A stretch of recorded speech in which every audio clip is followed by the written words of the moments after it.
What's up guys, Iceface here, and today we're playing Valor Legends once again. So in today's video guys, this has been a long awaited video. We're going to be doing a video on the Crossbow of Revenge Diana. So just a generic sort of overview of Diana. She is a undead ranger, very easily obtainable, one of the first heroes that I believe you should take to 11 star plus. The versatility of her skills in PvP, PvE, and even Abyss, early on Abyss, you know, is going to help you gain some really nice rewards pretty much as quickly as possible, which is always a bonus. Runes we're going to talk about in a little bit, so what I do suggest guys is you get an energy gathering rune on her. It's a very solid rune, and if I had to show you another one, so Berserk actually works quite well on Diana too. This one here would actually be a very good rune for her. You can use a Decite rune, so not this one, this one's full, so we'll just do one without actually, so yeah, we'd use a Decite rune as well, so Decite Berserk, Decite energy gathering, Berserk energy gathering, and you know, that works perfectly fine on Diana. You can use one of these runes instead, or the armor piercing rune with energy gathering if you do not have a chance to obtain these runes early on. But you definitely want to be making sure that you get a hold of some of these runes so that you can actually start dealing some pretty good damage with Diana, because the runes are going to actually amplify her. If we talk about the skills in Diana, we've got Revenge Arrow. So as you can see, she shoots 4 revenge arrows at 4 random enemies, each of which reduces 40 energy of the enemies and deals 130% of attack damage to the enemies along the way. So this is in damage is increased up to 240. The reduction's increased to 100. This is when she's at the certified level to actually achieve the level 3. And then we've actually got the Dementing Arrow, which is going to silence the target for 4 seconds pretty much. Damage increases to 400% of attack. Chances of marking the target with Demented effect increased to 100%, so 100% chance to apply this silence of casting energy skills, which this time is increased to 6 seconds, so you are actually going to be silencing the target for 6 seconds as well. Solar Revenge is the base stat increment, and then Ingest is for each enemy that dies, own crit rate is increased by 5%, so this is increased to 9%. Stacking up to 3 times, so you know that's 27. Then we've got the exclusive weapon. We're going to go ahead and unlock it. So as you can see guys, Soul of Revenge level 3 increase an additional 5% attack. So the Pure Hatred Soul of Revenge has been increased by additional 5%. At level 10, increase attack to 10% and then to 20%. And then Dementing Arrow level 3 has a 50% chance to shoot 2 arrows at once. The extra arrows do not inflict Eidolon's mark, so it's still only going to silence 1, but you're going to deal that big damage to 2, which is actually quite nice. Very nice exclusive weapon actually. I do quite like this one, but I wouldn't take it to 30, first of the undeads, but it's definitely a very versatile skill to have on this weapon.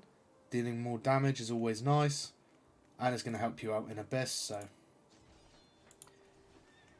So what we're going to do guys, we're actually going to show you guys some different formations you can do with Diana.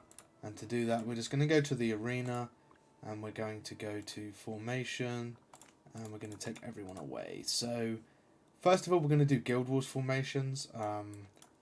What I will say is if you don't have a Celia early on, you know, you can use Diana in like a similar principle. You can put either here or here. This will work perfectly. And what you're going to do with this then is you're going to get Margaret to put the revive on Diana. So if you put her here and then support onto Diana, what this means is that the shield's going to go there and Diana's going to be revived if she does die by a big AoE type skill, for example. And this will enable her to deal good damage because she's going to be able to survive for longer.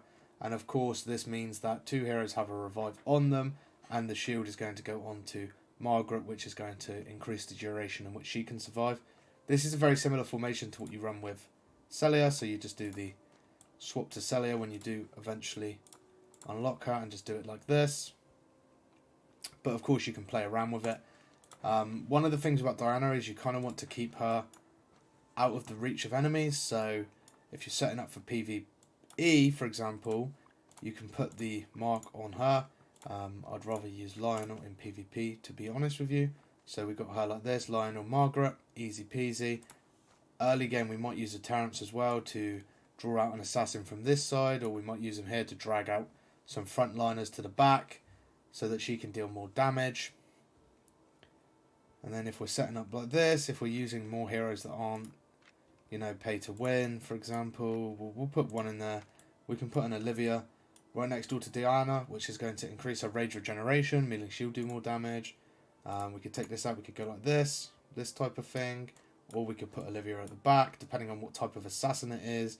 If they have AoE, of course you're not going to want them to jump on the back of Olivia like that, but you can put her here like this, and the rage regeneration from Olivia will go to Iris as well.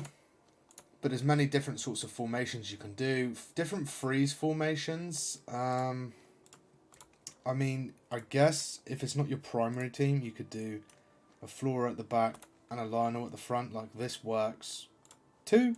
You're just not going to gain that revive. If there's big AoE from a Celia, it will most likely kill Diana. Whereas with the Margaret, you're actually going to gain that chance to withstand at least one Celia blast, and you might be able to rage reduce it enough to kill it. Obviously, you know, 9 times out of 10 you will die if you're against the wombo combo of Celia Codling with a Diana, but there's very, very many times where actually Diana can 1v3 in Guild Wars, for example. You know, that's always a strong possibility that that can happen. She does perform quite well at nuking down targets, doing chunk damage, like, you know, quick and fast chunk damage to enemy teams. But yeah, I mean, that's basically it for Diana, guys.